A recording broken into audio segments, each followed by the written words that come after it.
Tale videospot je bil posnet na resnični lokaciji v Mongoliji in sicer govori o nekem nomadskem plemenu, ki se bori za svoj obstoj v tem obdobju vse večjega onesnaževanja okolja. Gre pa sicer za drugi videospot, za drugi del tega filma. Prvi je izšel v istem času. Videospot pa je posnel nizozemski režiserski duo. Snemali so ga 20 dni na lokaciji. Torej, največji problem pa je bil ravno to, da temperature tam padajo do -35 stopinj Celzija, tako da so morali posnetke dobiti v 15-minutnih intervalih snemanja, spravi, ker je oprema odpovedovala. A imaš tudi ti kakšne izkušnje z snemanjem na tako nizkih temperaturah?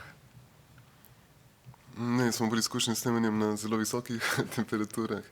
Zato, ker dosti spotov snemamo poleti pa ob morju, ampak vem pa, da recimo da oprema zelo drugače reagira v zelo nizkih temperaturah in se to pozna na ful različnih načinov, od tega, da se kakšni mehanizmi, da preprosto nehajo delati, baterije hitreje grejo.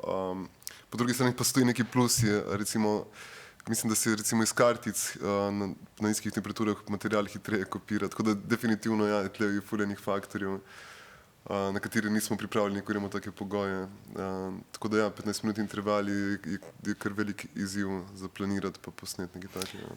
Zdaj, tale videospot igra na podobno poanto kot tisti prejšnja, ne? Gre mogoče za malo bolj zaigran dokumentarc, ki opozarja na resničen problem. Se mi zdi pa dosti pohvalno, ker gre za video, ki kljub temu, da je evropski, torej zahodnjaški izdelek, opozarja na neko tematiko iz odročnih delov sveta, o katerih redko kdaj slišimo. In se mi zdi, da glede na to, da gre za dokaj neznanega izvajalca, da gre za neko resnično, torej ne bombastično, ne komercialno tematiko videa, da ima ta videospot 1 milijon ogledov, se mi zdi kar precejšen dosežek. Ja, mislim, to je definitivno je to velik dosežek.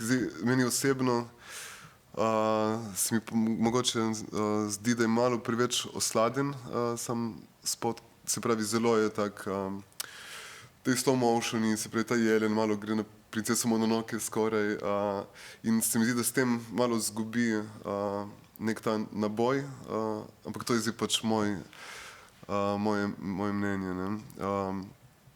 Pa da recimo v primerjavi s prejšnjim spotom je tam mogoče malo manj dovršen, vidimo zelo neko sosledje nekih istih kadrov, ta nek slow motion, ampak recimo tega nisem vedel, da so bili pogoji snemanja tako kompleksni in je verjetno to tudi posledica tega. Je pa to spet le primer tega, kako smo se prej pogovarjali, ko recimo se pravi izvajalec oziroma preko glasbe se neka pomembna tema odpira, spet brez recimo, da bi tukaj izvajalec se notri pokazal oziroma da bi šel za neko tako te vrste promocijo. Gremo zdaj na popolnoma drugačen tip videospota, na skupino Rammstein in njihov singel Deutschland. Gre za prvi bombastični singel iz njihovega 7. istoimenskega oziroma neimenovanega albuma. Gre za njihov najvišje uvrščeni album na uradni lestvici v Veliki Britaniji in v Združenih državah in mogoče gre celo za najbolj ambiciozen video v tej letošnji selekciji, tako da poglejmo si pa bo potem komentirala.